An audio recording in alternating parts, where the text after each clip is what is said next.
All right, hi everybody, this is Curtis Bryant. I'm here with the Citrus Insider. Today we are going to be talking to Dr. Holli Herndon. Thank you for joining us today. We're going to do a little bit of an interview, some question and answer, kind of deep dive into some of the issues in Citrus County, and kind of go from there with your campaign. Sounds wonderful, and thank you so much for the opportunity to talk to voters. Yes, thank you. So first we're going to start off. I've got some questions here for you. We'll kind of, have some written ones, and then we'll just kind of go into it organically. Might add some things, things like that. So you have a PhD in what is the PhD? Like the official title? I have an EDD, Educational Leadership Doctorate. Okay, and then what is that, like, specifically? So an educational doctorate, the way that it breaks down is it means I did my dissertation in the educational field. I actually wrote my dissertation on teachers in their first through third year, retention of them, and how we keep teachers in the field of education. And then the doctorate part of it is the highest level of academic coursework you can get, and it's in systems and processes. Okay, and so with all of that experience, you worked in the school district for how long? 16 years. Okay, and then you've done various jobs throughout the school district. Yes, kind of explain a little bit about what you've done in there. So I started as a classroom teacher in 2008, primarily worked in elementary school, did a little bit in middle school, but I really missed the relationships with kids, so I went back to elementary. But as I got my master's, I started to move into coaching, which is where you work with administrative staff at a school site. We do data analysis. We work with teachers on how to meet the needs of all students. I also had a focus in ESE and gifted at that point as well. I then transitioned into a behavior specialist. So we started to see some deep-seated needs in our county with students and behavior, and needed to bridge that gap for academic success. So I moved into that for 2 years. One of those years was at Crest School with students with emotional behavioral disabilities. And then I was asked to come over to the district office to work in career and technical education. That's a deep-seated passion of mine, is building workforce here in our county and helping youth find their potential. And then I moved into secondary, where I started building programming, doing data analysis and contracts, and building community partnerships for the district. Okay, so all that experience in the schools, one of the things that people said throughout the community that I've had conversations with is they question, your skill set in regards to county commission. Like, you'd be perfect for like a school board candidate or superintendent because of all the school background. So explain a little bit why this position, why county commissioner, and why you think you would be a good fit for that. Okay, I've actually gotten a lot of those questions too, and it's a good question. You're like, how does the schoolgirl end up on the commission side of things? It's really about that experience in the public and private sector in systems and processes, because when we look at the commission, it's all about how we're doing business, how we're providing a level of customer service for our citizens, and the way that we're doing everything. Are we as efficient and effective as we possibly could be? Because at the end of the day, we're running a business, and the decisions made on this commission, this is not an advisory board, these are affecting people's lives and their quality of life. So I recognized that in the educational system, we learn quite a few things, not only how to work on a limited budget, because when the state gives us our budget, we don't get to say how much we're going to have. We have to work within that, and we can't cut essential services to kids. We learn how to work within what we have. The other part of that is stakeholders. So in education, we learn the first and foremost, you know what you know, and you know what you don't know, and you surround yourself with the people who know what you don't know, and that's what makes good teams. So in education, it's always about the stakeholders and knowing what they need and how to meet those needs, but everybody's voice being heard. When I looked at commission, I saw those areas were areas of growth for us. And I knew that even though they started in the educational field, our citizens could really use that on the commission side. Okay. And a minute ago, you mentioned a little bit with the school side of it, that you were looking to expand job creation, stuff like that. I know that you have a nonprofit that you guys work with, you and your husband operate that. That does a little bit of that situation too, right? So kind of explain a little bit of what that does and your involvement in that. Okay, so where that came out of was we started about 3 years ago. Schools don't have home ec and shop class anymore. And we noticed that my husband and I got a lot out of those classes, and we were hearing from the community that they did as well. So what we did was we invited a couple students in. It was just a pilot idea. We are now proudly sitting at over 100 kids on a wait list for that programming. So what we do is we bring kids in, they spend a week with us over summer, They do woodworking, machining, carpentry, welding. We also do culinary skills in the kitchen. They learn job interview skills, a lot of soft employment skills. But what I'm so proud of is it's not just about the skills. This is a community-based program, so it is driven by our community members. For instance, we had a gentleman say, I really love small engines, can I come in and teach that? So we built a module around that. He taught kids how to break down a carburetor all the way down to nothing and then build it back. And they got a go-kart running. We have an automotive teacher that teaches them how to change a tire and jump batteries and do all the fluids in their car, because we know it's not if something's gonna happen, it's when. So the other part of this program that I'm really proud of is when kids come to us on the first day, they have this teacher-student mindset. We have to break that into that's where peer leaders comes from, the name of it, is we break them into, we have generational knowledge to share with them, but they have generational knowledge to share with us. So we make it an even playing field about learning, and everybody learning regardless of age. And it only takes about a day for us to break that feeling that they have about not being critical thinkers or problem solvers. They grow so much over a week. It's been absolutely incredible. And we can't wait to see it continue to grow. Makerspace in Crystal River will be a partner of ours coming forward with youth entrepreneurship, and we just got approved for aviation programming to bring that in as well. So I'm very excited what we can offer. But it's all about, we go back to your question about workforce.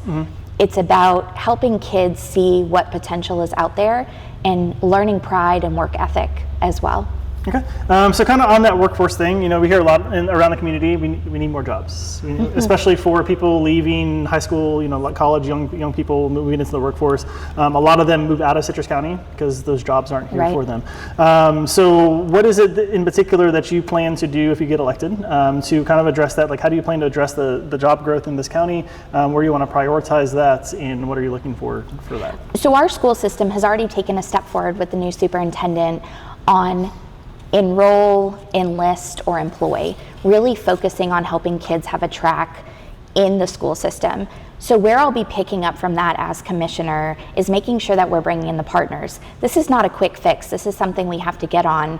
And I've got to tell you, somebody had pointed out to me, we had an economic survey done by our citizens back in 2018. A whole group came together and made a beautiful framework on how to bring business here and diversify our economy, and it was sitting on a shelf. I'm so glad a citizen pointed that out to me to be able to read that and see the work that's already been done. What I do is I go to Sun and Fun. That's just one of the places that I go to every year over in Lakeland. I spent the whole week there this past year talking to manufacturers and different companies. I also learned that within the last 3 years, about 7 light industries have moved into our neighboring counties. So my first thought is, well, why did you pick them over us? So the only way I know to figure that out is I just picked up the phone and I called them and I said, I'm running for county commission. Can you tell me what makes you decide on which counties? Did you look at citrus? Those kind of questions. So in a summarization, what I heard was number one from all of them, our permitting process. That was a process that they were just having a very hard time getting through. It was even mentioned to me by one of the companies that in Sumter, they could get through the process in 2 months, but in citrus, they were looking at 18 months. And that was really a factor for them saying, we don't want to go there. The second thing that came up was about shovel-ready sites. They said, you have some great areas, but when we're ready to build, we're ready. And we need sites that are absolutely ready to go. So that was another area we need to work on. And then the third one that came up is, do you have a workforce that's ready to work? And that's where we have to have those things in place with the school district. It's great to have classes. Do we know that our classes are aligned with what our businesses need? And are we making sure that whatever pieces, tactical pieces that those businesses need, are we having them in place in the school? What we want, the goal here, is that businesses are fighting for these kids their junior and senior year, because we don't want them to have to leave. And right now, you're absolutely right, they are having to leave to be able to build a career. We have a lot of great entry-level positions here, but we don't have career-level positions. And I meet with plenty of businesses. Another part of the school district job I had was community partnerships. I actually travel nationally to do that. I've talked to New York, Tennessee, Florida about building community partnerships. And when I talk to businesses, they're telling me that they're having limited people to pick from for workforce. but we're pushing out all these high school graduates. So that's something in the school district where we're working very hard to close that gap and make sure we're in alignment there. So on commission, I may not be with the school district anymore, but on the commission side, I'll be working closely with the school district to make sure this is a whole picture for us. This is not one system and another system. This is one citrus and one place for prospering for all of us. You had mentioned something interesting. There's shovel-ready projects, where people can just move into an industrial zone or whatever the project is there. There's a lot of industrial zones in Citrus County throughout. They're scattered throughout. How would your role as a commissioner be to get those shovel-ready? Like, what do you see the government's role in that? A lot of them are privately owned. They're not owned by the county. Holder Industrial Park, for instance. You know, we got a grant for water and sewer to be put there for industry purposes. But there's a lot of places out in the Crystal River that have industry that there's maybe not have some of those things. So what do you think the role is in the government and your role to kind of get some of those sites ready? I feel like a lot of things come down to relationships and what the bigger picture is for all of us. We want everybody to succeed, and that's about being a good business person and a good leader, is we all come together for the same parts. Now, you talked about a grant for the Holder part. That grant came through for jobs so that we could bring jobs here. That was the point of that. So not only do we need to continue to look at those grant sides, but we also need to be following through. If we get a grant, we're required to bring the data that shows we're doing what we're supposed to do on that grant side. Again, when I go back to that, these are not small things that we're going to be able to get done right away. But if you don't start taking the right steps, that, again, I got to tell you how aggravated I was to find that study from 2018, because it is so beautifully put together by our own citizens who care. We know we have to diversify the economy, but we need to bring all the stakeholders. That part you asked me about education, stakeholders is a big part of that, of us all moving forward. And there are other counties who offer incentives to private people to see how they can work on that relationship so that everybody wins in the end. Being a commissioner means that we're not always following the same path that everybody else has followed. I've never liked that phrase. We've always done it this way. To do the best for our citizens, we need to look at every single option available. Okay. And you had mentioned something in that answer that kind of piqued my interest. Your opponent, or one of your opponents, has a lot of connections in Tallahassee. You had mentioned, being connected to people and building community and building those relationships. She's got those relationships. So one of the things that I'm hearing in the community is, she's got all this experience, she's got all these connections in Tallahassee, she's got all these, pick up the phone call and call somebody in Tallahassee to get a grant, whatever. How do you overcome that? Like, how do you, as a new person coming into this that may not have those connections, how do you build those connections in Tallahassee? How do you build that network of people that you can rely on to help coordinate projects and things like that? Okay, so relationships are huge, but also how we transact within those relationships. We have a lobbyist for Citrus County as well. We have other people working on behalf. It's not one commissioner calling and pulling those favors. My concern there too is if we had, let's just say for the sake, I don't know for a fact, but let's say a commissioner was able to pick up the phone and just make a phone call.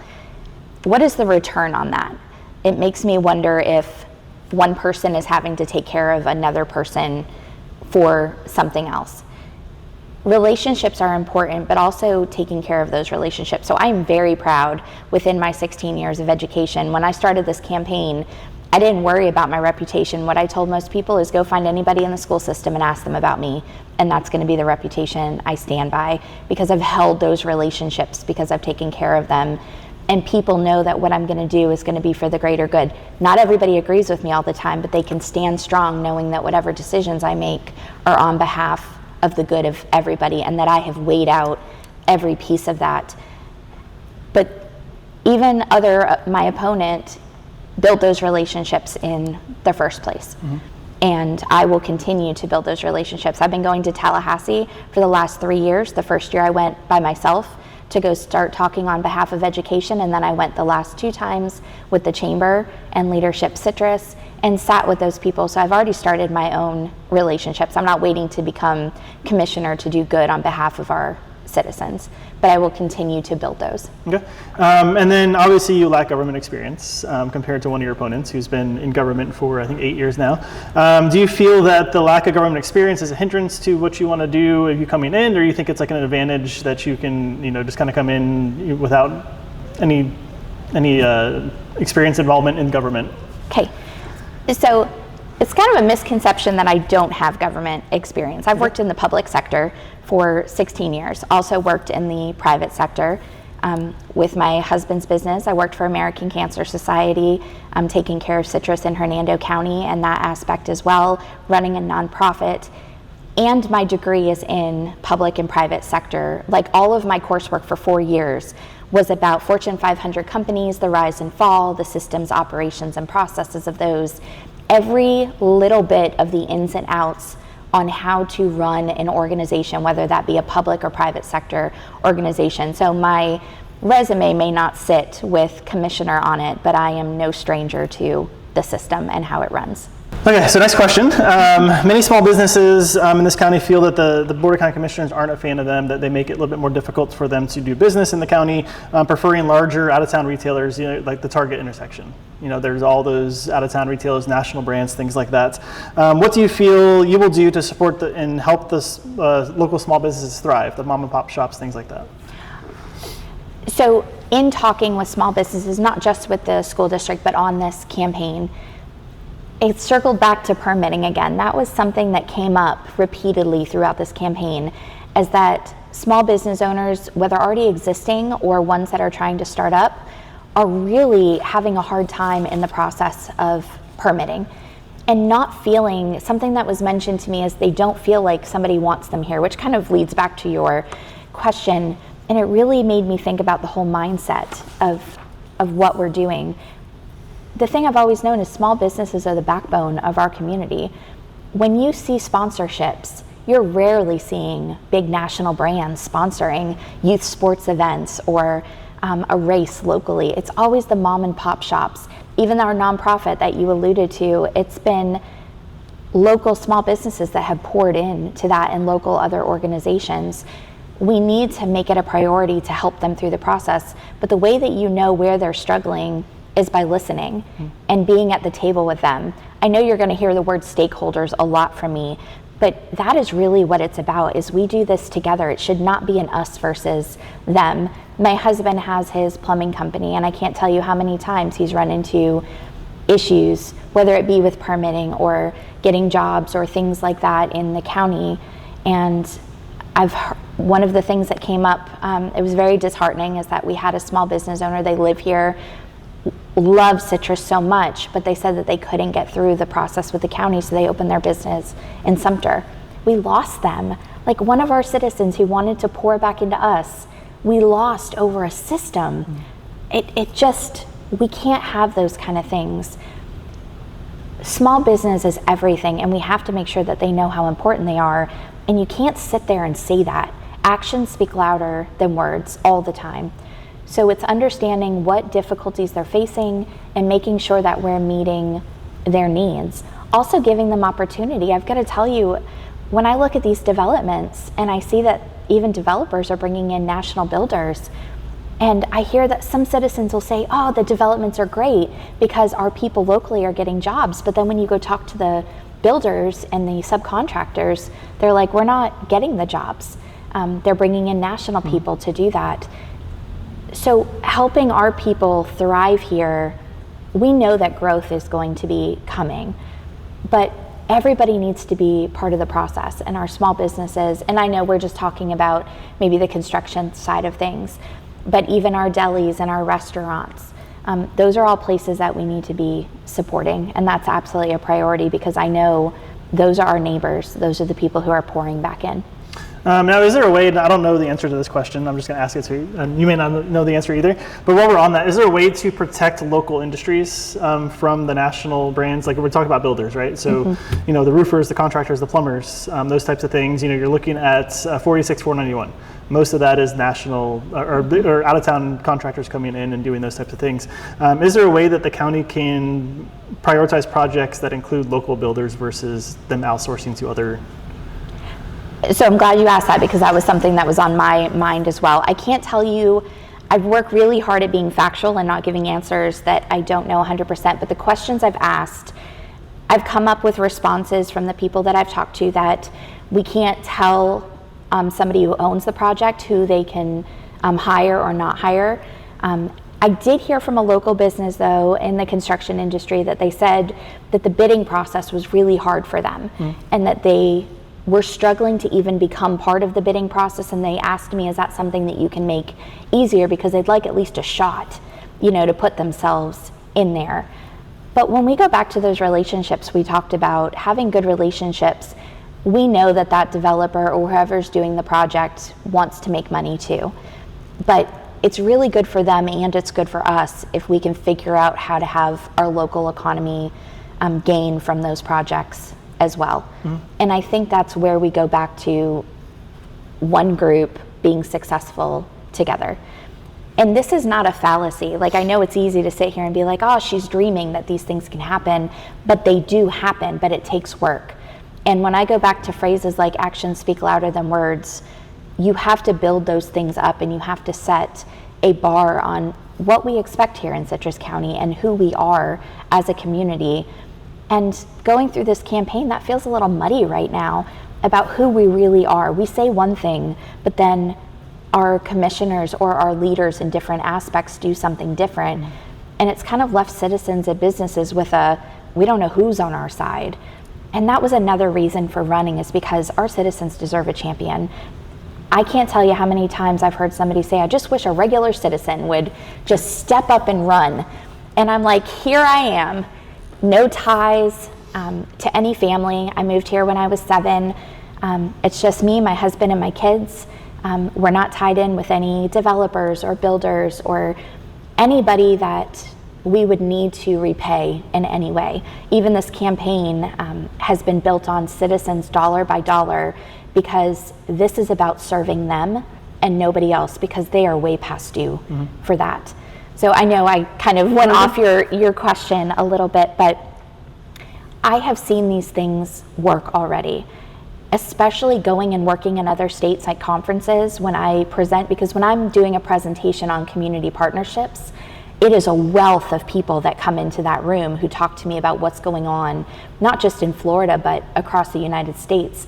I know this can work. It's going to take the people up there who set the standard that our citizens and our businesses are important. Okay.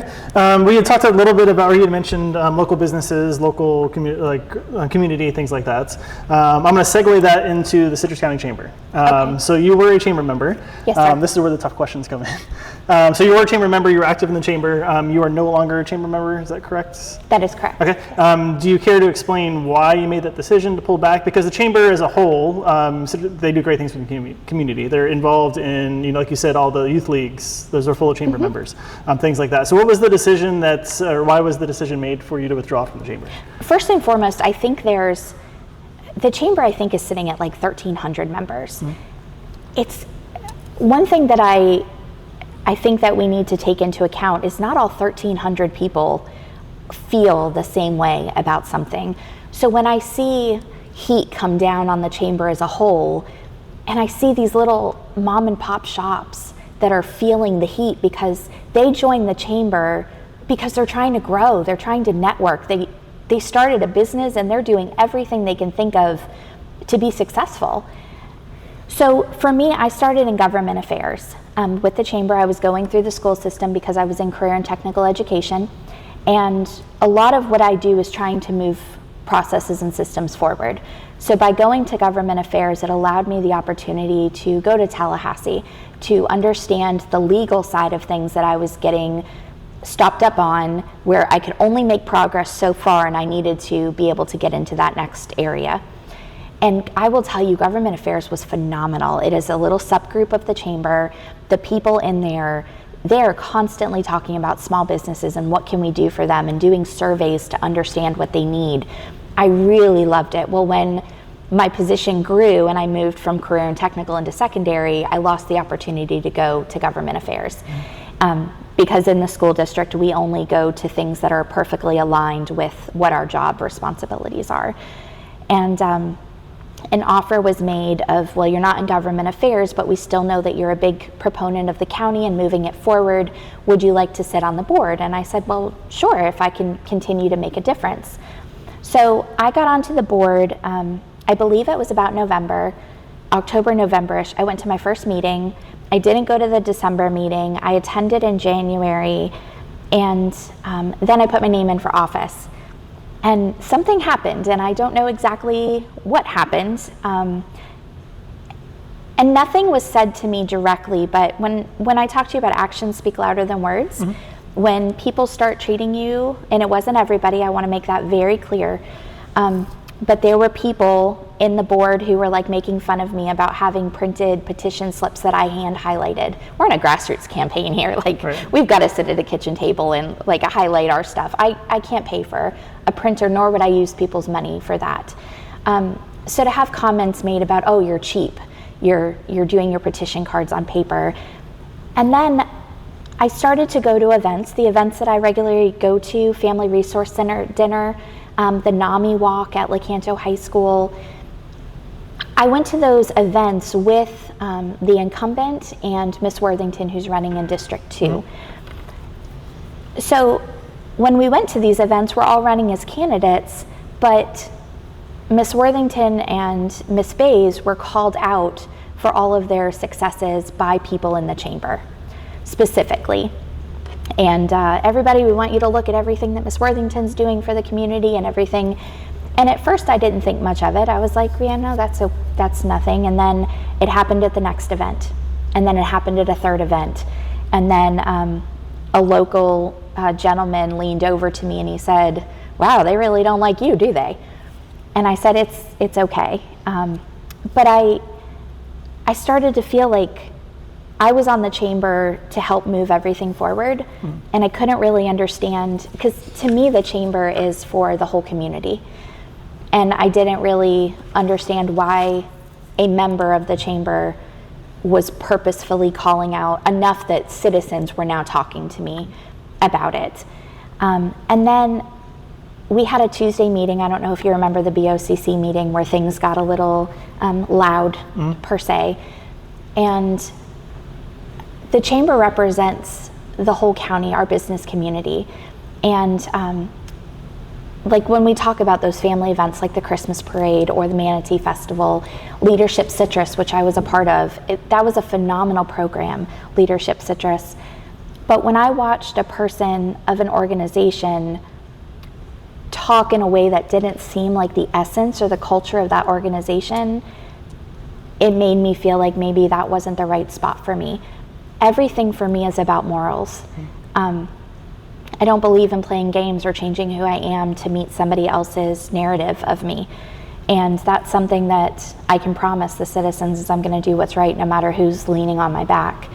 And it just didn't feel right. And when something doesn't feel right, without all the peer pressure, I just have to say it's not right for me. Okay. So in that respect, I just quietly moved myself. You're the first one that I've talked to you about that. I knew it was a question that was going to come up. And I really want people to know you don't judge all the members. Like, there are some amazing people, and the people who gave pushback to me, and I don't know why. I don't know why they chose to single out 2 people. But when it's to the point where the community is noticing, I'm like, okay, am I really making the difference that I set out to make? Or should I take my time and talent and place it somewhere else, which is what I chose to do. But I don't believe in making a fuss about those things. We do what's right by us. We follow our moral compass, and So to that point, the chamber is doing their event on Friday. I think you told me prior to starting this interview today that you weren't going to be there for that. Do you feel that that's going to be negative on you? I mean, people could say that you're trying to dodge, whatever. So like, what is your reason for not doing that event? If you care to share that, and what do you think? So I pride myself on being an open book, because again, when I go back to what our people deserve, they are long past due for a servant leader, way past due. Somebody that they know is in their corner. So it goes back to those moral things. And I know I'm very old-fashioned. My values are about loyalty and valor and honor. I'm not afraid to die on those stones. So I was invited to the chamber luncheon, and I originally told them that I was going to go. I have accepted all invites to go everywhere and talk to anybody about any questions. And the thing is, if you ask me something I don't know, I'm going to tell you I don't know, but I will find out. And I have been solid in that for residents going through this campaign. But there's a I don't know if you know, but there's a $35 charge for someone to go to the chamber luncheon. And voters started talking to me, why are they pushing people out? And I got to tell you, I didn't think about it right away. I just thought, well, this is the way we've done things. Like, I think it's always been this way. And when voters started saying, listen, we appreciate you because some of the other campaigns running, if you go back and look at their literature, they're charging $100 a ticket to come to a meet and greet fundraiser for them, or a $50 donation that you have to pay before you can go. We have done penny hot dogs at Floral City Pavilion. We have done a fish fry out at Cattleman's that was donation only. Some people didn't pay, some people gave $1. We want voters to be able to meet all of their candidates and not lose access because of financials. And I can't tell you exactly what it is, but it didn't feel right that this was kind of pay to play, like that you had to pay to go see your candidates. And so many people said, I wish I could come and I just don't have the $35. We have a lot of people struggling. And that has become apparent through this campaign. And hopefully we'll get to questions that lead into that. But I know it's old school, but if something doesn't feel right, I can't do it. So you will see me at every free event. I have gone to all the Republican ones, and I know those are closed to just Republicans, which has come up. So anybody who maybe wasn't in the Republican Party, I made sure that they knew about the Chronicle one, League of Women Voters, those other ones that were open when you reached out. I'm not afraid of the hard questions. I love these. Because if I don't know, I don't know. Right. But it really was the financial aspect of people having to pay. And do I think it'll be negative? Absolutely. I just think that some people will take an opportunity to turn a negative, like nobody will tell anybody. It's because I feel like voters deserve access to all politicians without financial needs there. I'm sure that will never come up as a talking point, but what I have done and what I'm going to do for my voters is I've gone through all the prior chamber luncheons and pulled all the questions, and I'm going to answer those questions as if I was there. And that way voters are still getting the information that they would get. I just don't feel like we should have barriers, especially with the way our people are struggling right now. When somebody gives us $5 for this campaign, I want to cry, because that means they're choosing this dream over something for themselves. I know it's long. No, you're good. Long-winded for you. No, I mean, one of the cool things about your campaign, and I've seen it, you post on social media that you're meeting people in their kitchens. I am. Having community conversations in their kitchen, which is kind of Yes. cool. So I just wanted to let you address that for that. Okay, so we'll segue from there into campaign contributions. You talked about you're big on the little people, so to speak. So I browsed through your campaign contributions. There's not a lot of $1,000 donors in your campaign. There's not. So I mean, it's a blessing. But and a can I curse. say I'm proud of that? Yes. Yeah, I was gonna say it's a little bit of a blessing and a curse, because obviously you don't have the revenue for that. But the blessing is that there's more people involvement and stuff like that. Right. So there have been businesses, small businesses that. Again, it goes back to relationships, people knowing who you truly are. And I got to tell you, the biggest compliment I've gotten through this whole campaign is when somebody meets me right away, they're like, oh yeah, just another talking head politician. And then we talk for a while and they're like, oh my God, you're real. Or like, they've used the word genuine. And I was like, that's the biggest. I've even had people come up to me and say, I'm so sorry, I said nasty things about you on Facebook. And now I took them down because I realized you weren't who but that's not a fault of their own. They've gone through, our citizens have gone through so much with their leaders that they don't know what somebody wants who doesn't want anything. Mm-hmm. We talked about my educational service. Just a side note, I have my doctorate, but I was still a teacher, even though I was building programming for the district. I still am on teacher pay. So that's because it was about service. And that's what this commission is about, is service.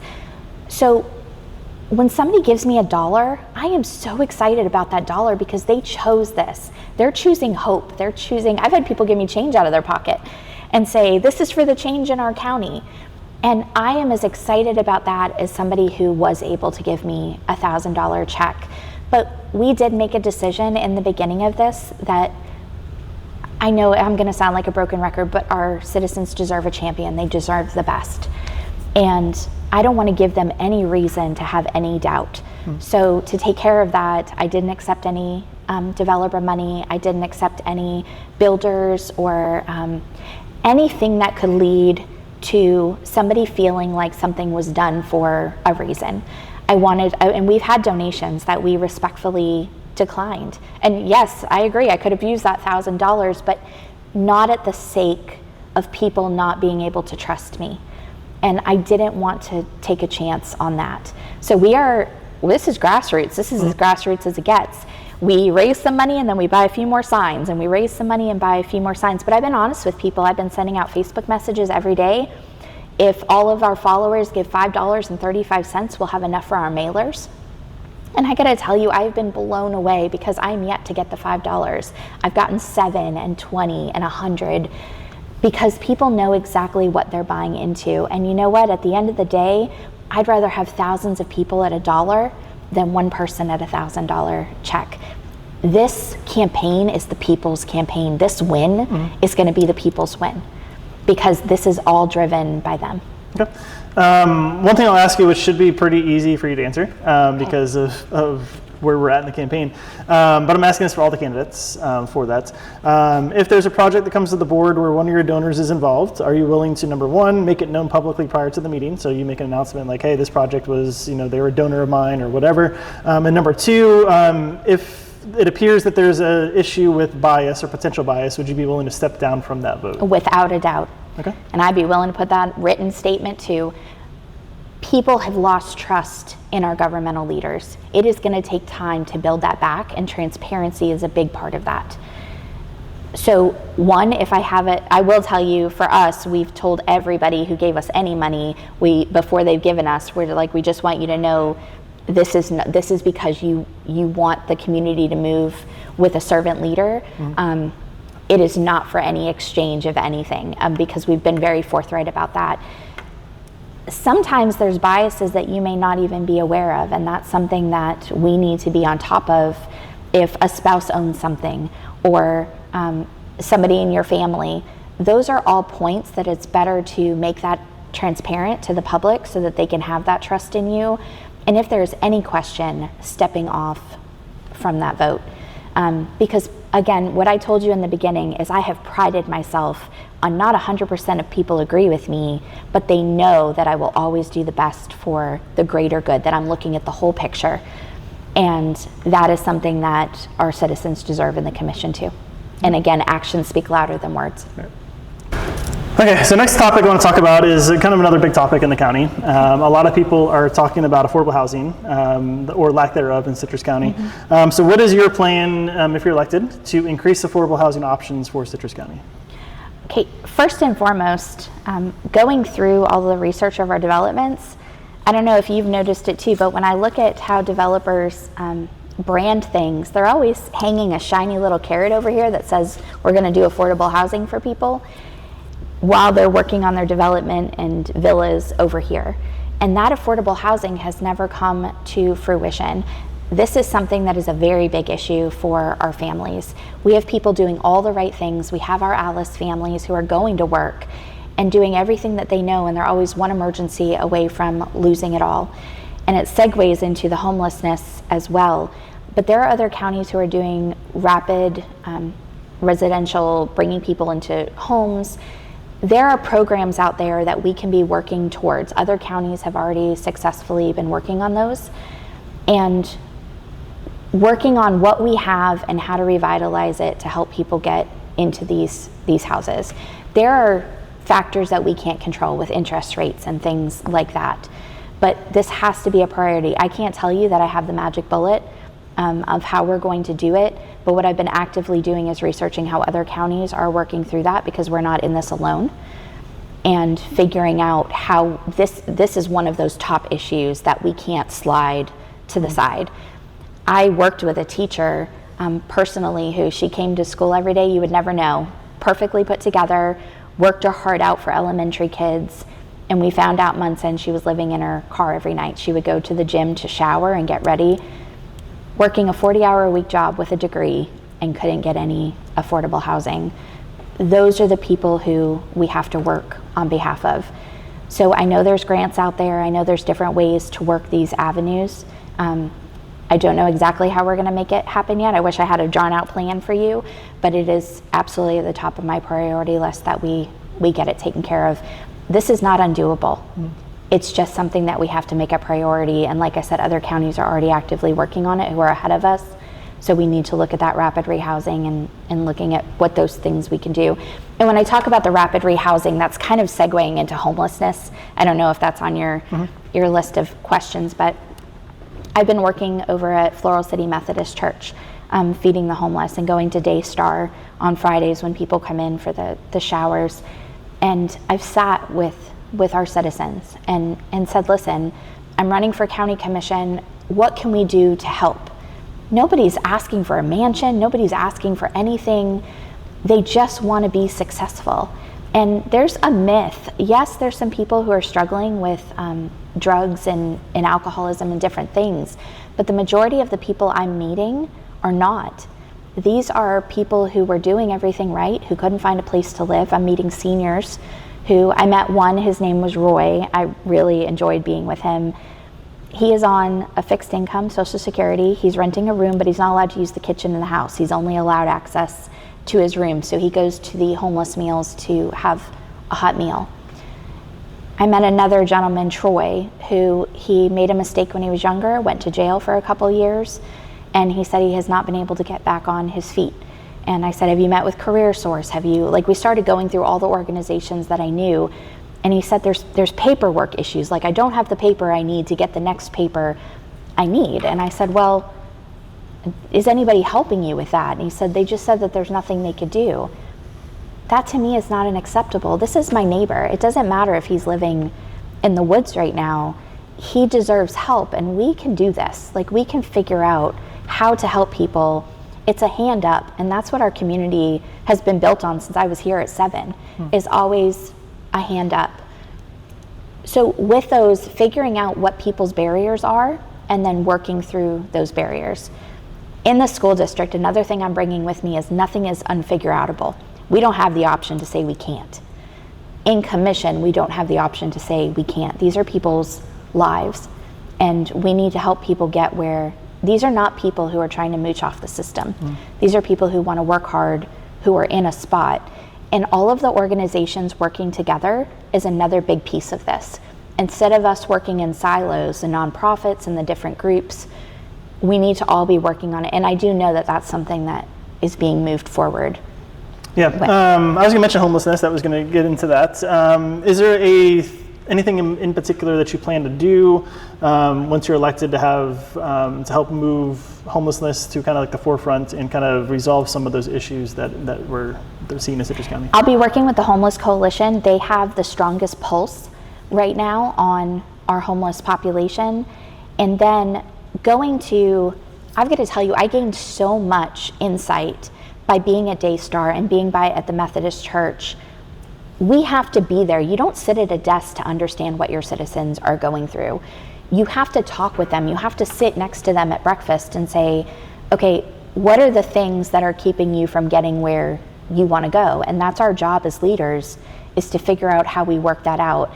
And again, there is great power in bringing all of the stakeholders to the table. So all the organizations like Family Resource Center and Daystar, those are just ones I'm thinking off the top of my head. But there's so many of those that we can help people, but it's understanding what those barriers are and helping them work through it. If we're talking about Troy and some paperwork, like, we can't get that figured out. This man just wants a job. You know, he made a mistake. How many of us have made mistakes when we were younger? And he just wants to work and get a place. That's his dream, is just to have a place to live. And this is also a gentleman, he just stands out to me so much. he stays the whole breakfast and takes the trash out because that's his way of, he never thought he'd find himself here. I've lost track of how many veterans I've met that are finding themselves in a disadvantaged situation. So again, I don't know all of the resources that we have available to us because I am not on necessarily that side of things just yet, but I know everything in the community wing, and I've already been looking at the grants, and I've been researching and talking with other counties about what they're doing. So this is not something we're going to wait on. This is something that my foot is already on the gas. Once I'm elected, I'll just have more room to work with our commission team to get this going. Yeah, I mean, one way that we're able to do that, and you mentioned it a little bit a second ago, is the affordable housing options. You know, these developers come forward. I'm thinking of a project off the top of my head that they came in and like, oh yeah, we're gonna do affordable housing. They didn't define what that was. You know, come to find out, it's $400,000 houses. You know, but they got it approved because it was affordable housing at the time, and the commissioner's ears perked up. Then like, oh yeah, we need workforce housing. So is that something that you're willing to hold the developers accountable for? So maybe not necessarily approving their project at the density they want, unless they include affordable housing options, but at some type of definition of what that means. And you brought up a really good point. We need a definition, because even if you Google workforce housing and affordable housing, you're going to get a skew of definitions right now. But we know, looking at our demographics, where our mean income is, this ties right back to jobs. Like, look at the job market we have for our people here. They don't have the money for those $400,000 houses. And yes, we have to hold. It kind of goes into a bigger thing. It's going to be outside of your question, but in Citrus County, we have to set the threshold of what we're willing to accept and not accept. And I love data so much because there's no emotion in data. We go through the commission's voting records and looking at the developments that have been approved, and that carrot is often there. There's magic words that a developer comes in and says, oh, you need this, I'm going to give you this, but then on the back end, it's not there. And we can't, as a commission, hold them responsible. The developer does the zoning change, then they pass it off to the builder, who is going to build whatever they want on it. We have to do a better job of setting the standard of what we expect, and that word definition would be a big part of that. What is workforce housing? What is affordable housing? What is the look of that, and how long does it sustain? This is a very personal issue for me, another one that I don't often bring up, but my dad worked his whole life. He was always self-employed. He was a barber, so I grew up here in a barber shop, very old school, with the big green tablet and the tiny little pencil that I kept track of haircuts on. So this is a man who did everything right, worked really hard, gave back to the community, provided jobs. He went into housing in Beverly Hills that was labeled as senior apartments.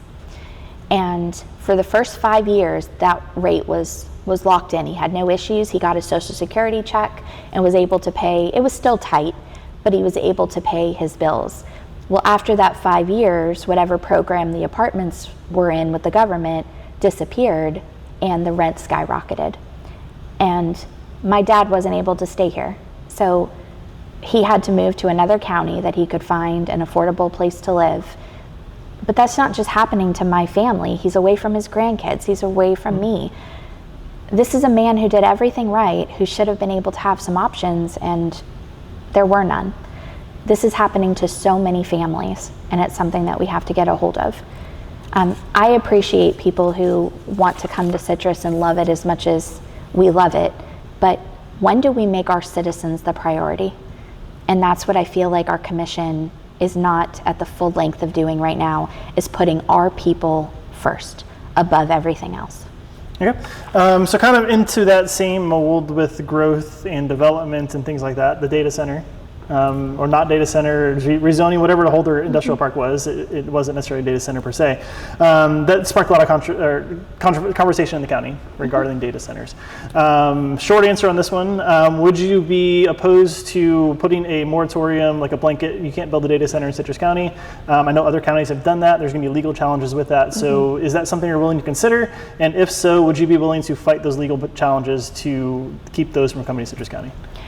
So we absolutely do not need a data center here. That is not up for debate. It is not going to benefit us in any way.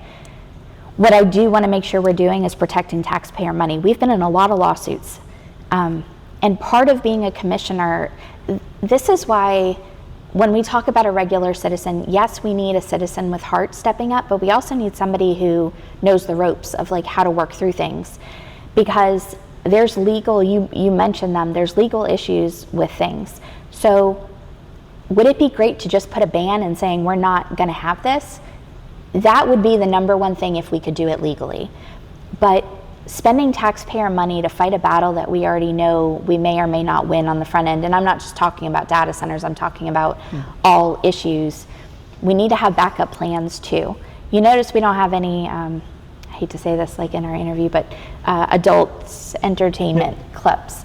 That is because there's ordinances in place that made it, those are not part of the culture here.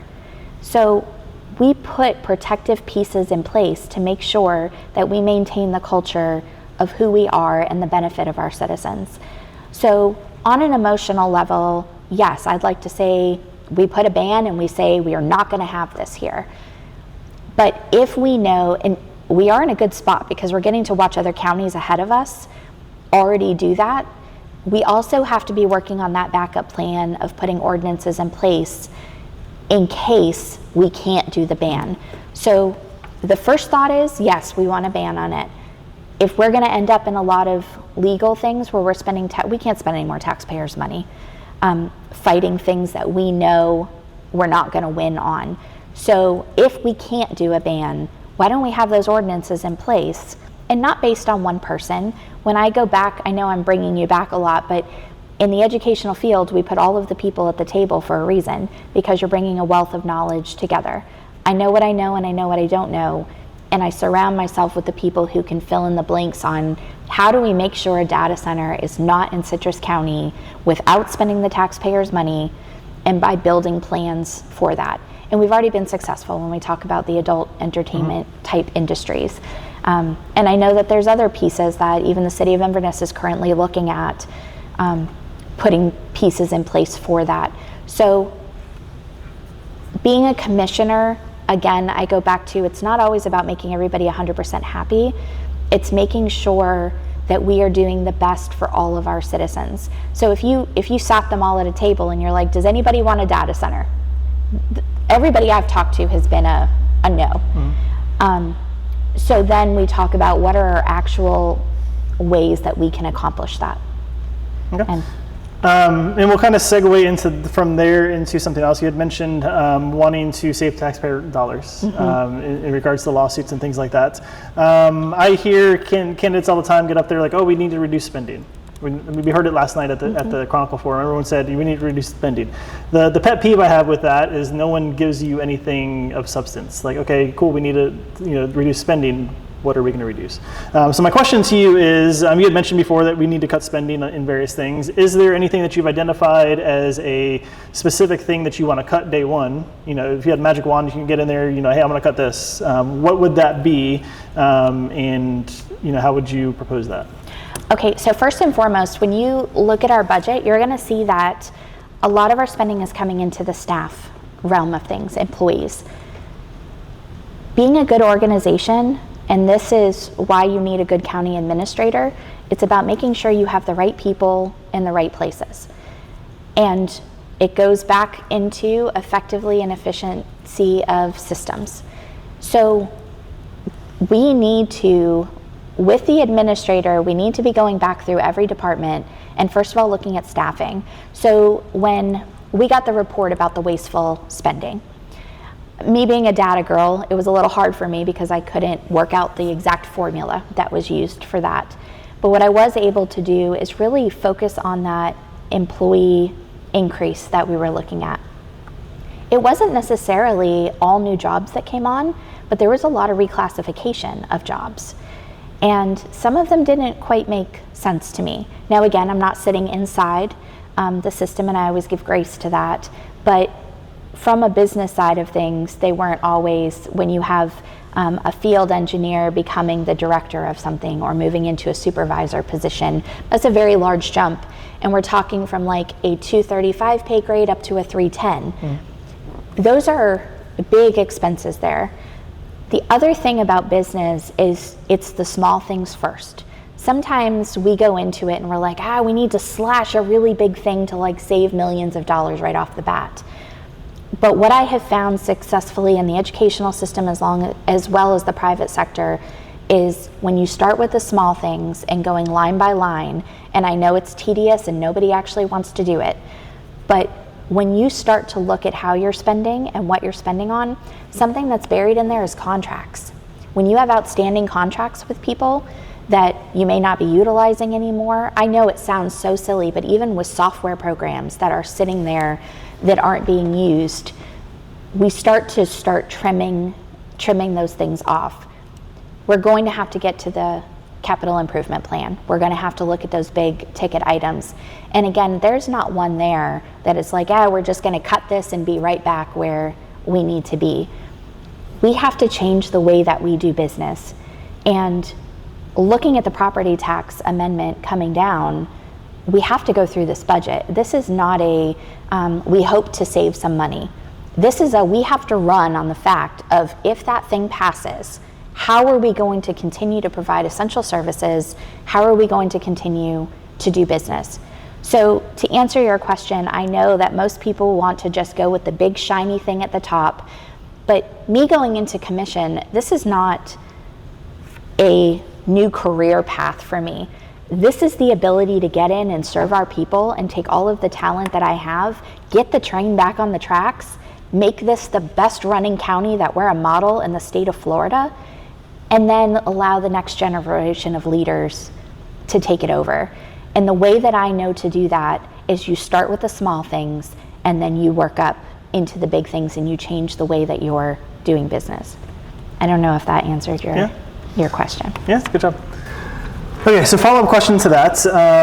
Why spending, reducing the spending, things like that. We talked about you mentioned the property tax reform potential. Mm-hmm. If that goes through, I think the projected number is like $40 million over the next 2 years that the county will lose revenue for. Right. So the big thing that comes up from that is roads. Mm-hmm. A lot of people are concerned if we lose the revenue, the easiest way to cut funding is to cut road resurfacing budget, because that's $19 million or something like that. So what is your plan for?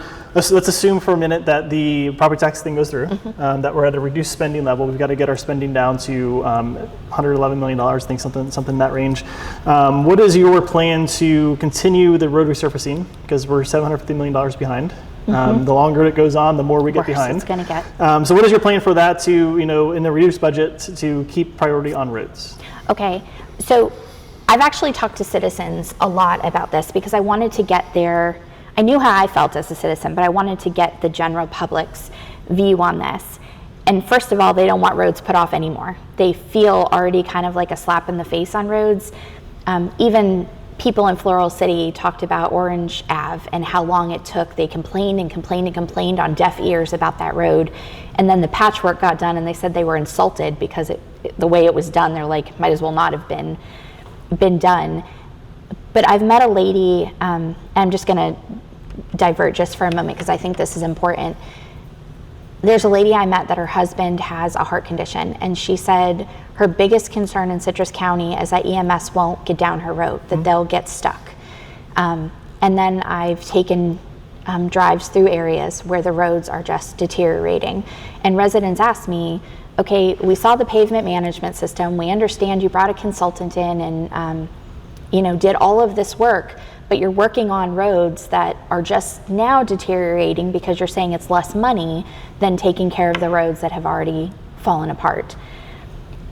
We cannot put roads off anymore. So when I talk to citizens, I said, listen, if we don't have the money, like if I have gone through the budget with my commission team, like we can show beyond a matter of a doubt that we have gone through every line, cut everything that we possibly could cut.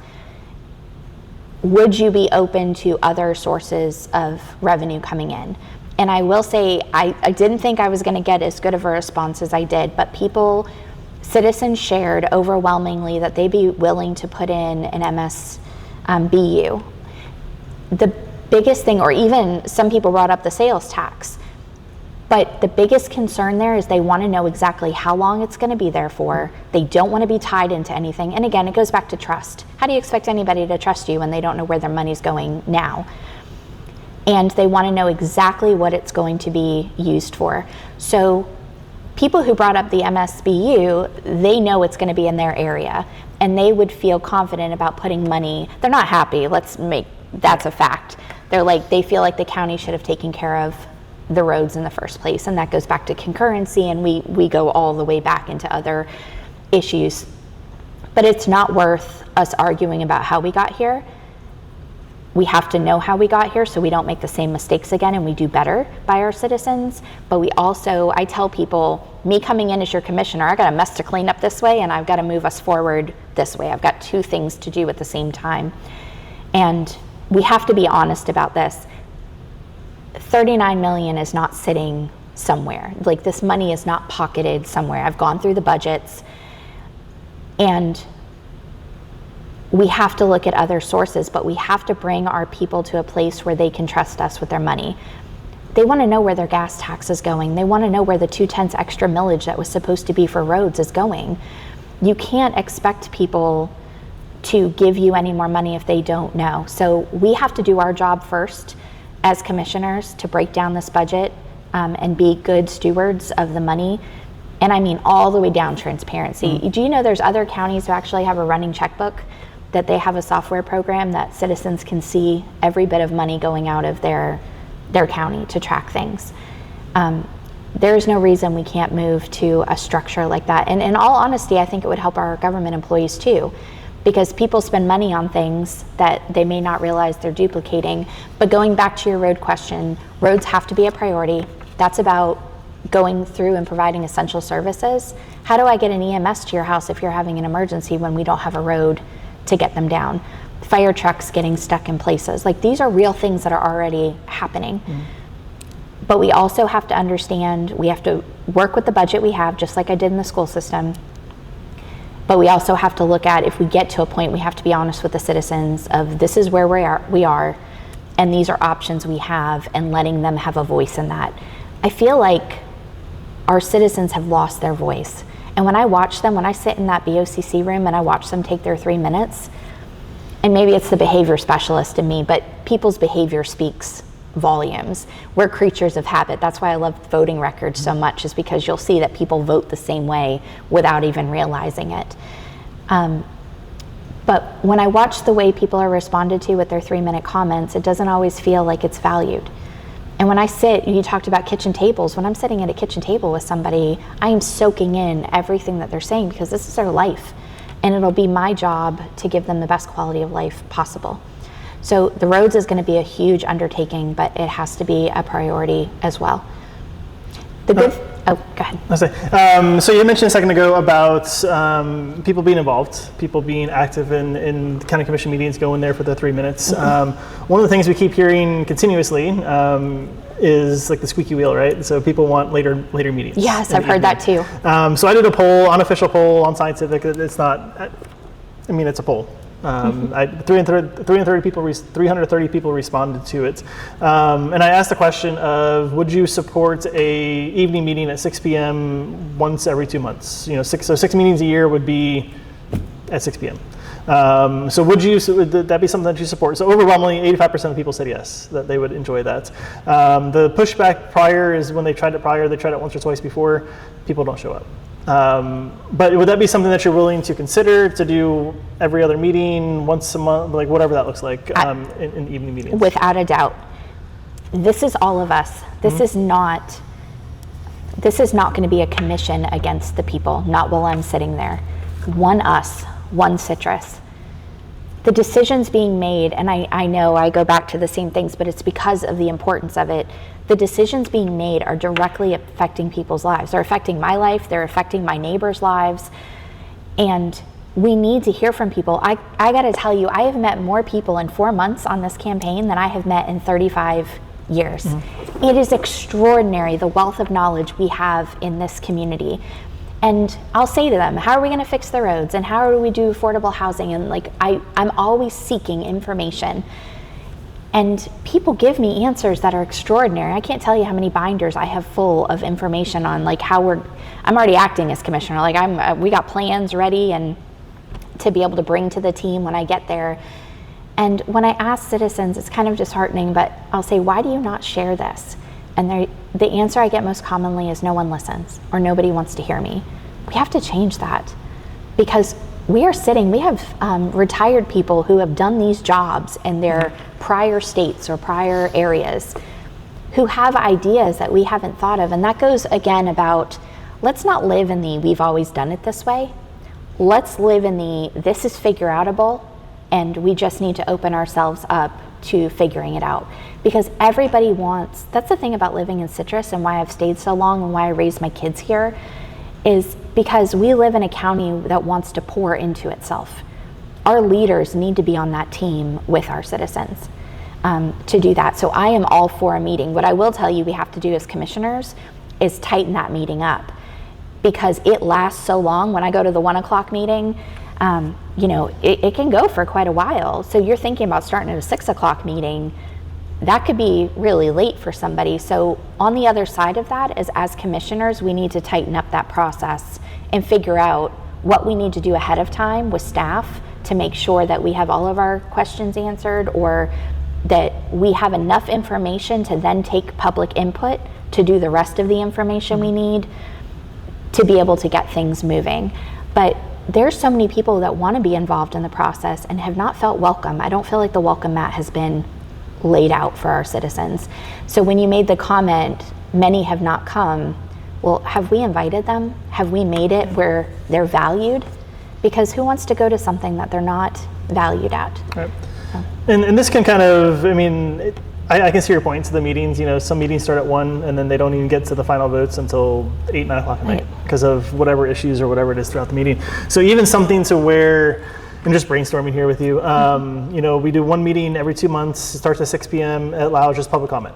So people just come in and they can be like, hey, these are the issues I have, this or whatever. It allows people to comment after hours, so to speak, when they're off of work. I love that idea. Rather than the 1 o'clock time for them to come in. Because even then, like it says 1 o'clock and the meeting starts at 1. Open to the public is usually, C, B, whatever that agenda item is. And so it's time certain stuff. So even at a 1 o'clock meeting, they may not be able to get open to the public until 3 p.m.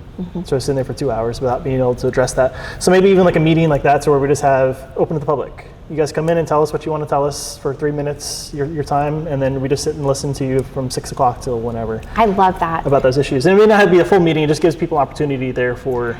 So in the school district, we used to always put it as a triangle, that it was the student, the family, and us. And we all work together for the success. And in the commission, it needs to be the same way, that we are all, when somebody sends you an email, they're reaching out, they took their time to share with you something. It is important about the level of customer service that our citizens are getting. And it's gonna take time to build that back, but we have to. We need to be leaders that are, I heard the term citizen politician, and I absolutely loved that.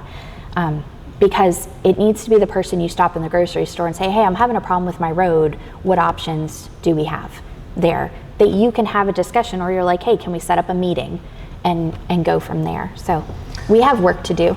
Okay, and then we'll kind of use this as kind of like the closing, a little bit about you and a little bit about some of that. So you've been doing this for several months now, the campaign, out in the community, talking to people. What is the single biggest issue that you see that people have? So what is the most important issue that you think is facing Citrus County, and what is your plan to address that particular issue?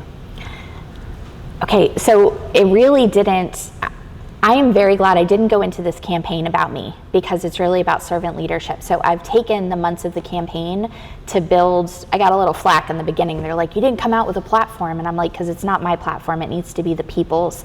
So unfortunately, it doesn't fit in your answer with one. It kind of evolved into 3 pieces, but I feel like they all lend to quality of life. So what citizens really wrapped up for me is they want protection. They want protection of their tax money.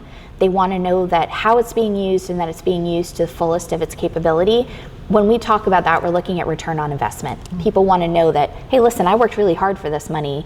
I don't mind putting it into the county, but I need to know what I'm getting on the back end. That's not unreasonable. The other protection comes from the Nature Coast. We live in a place that people vacation to. I mean, when does that happen? And we have to protect the area, our resources, and the wildlife and the environment, all of those pieces. So that came up. The planning ahead part came up. A lot of citizens have shared with me that they feel like the Board of County Commissioners are very reactive. And they ask, they've asked me questions, how long do they get to research something? Or, are they making decisions on the fly because it feels very rushed, or it's, so about being proactive.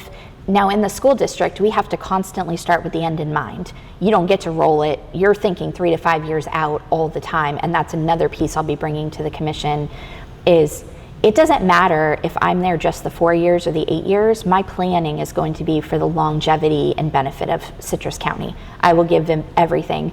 And I know it's listed as a part-time job, but to do it well, this is full-time for me. I need to dedicate everything I have to the citizens and to the county. So we had about protection, we had about planning, and we had about prospering. We talked about that a little bit, but a lot of questions have come up of what do I tell my kid who wants to start a career here? How do I start a small business? How do I feed back into the community? How do I be successful where I can live here and work here? Because we have over 40% of the people in our town sleep here but have to leave for work, and I believe that number is probably growing. So prospering is making sure that whatever we're putting here is mutually beneficial to everybody. And when we look at growth opportunities, they need to be in a way that's going to help us grow for our people and grow our economy. Right now, we're really heavy on property taxes. We haven't diversified our economy and our workforce, and that is a huge part of what we need to do. So encapsulating that, I felt like those all fell into a good quality of life.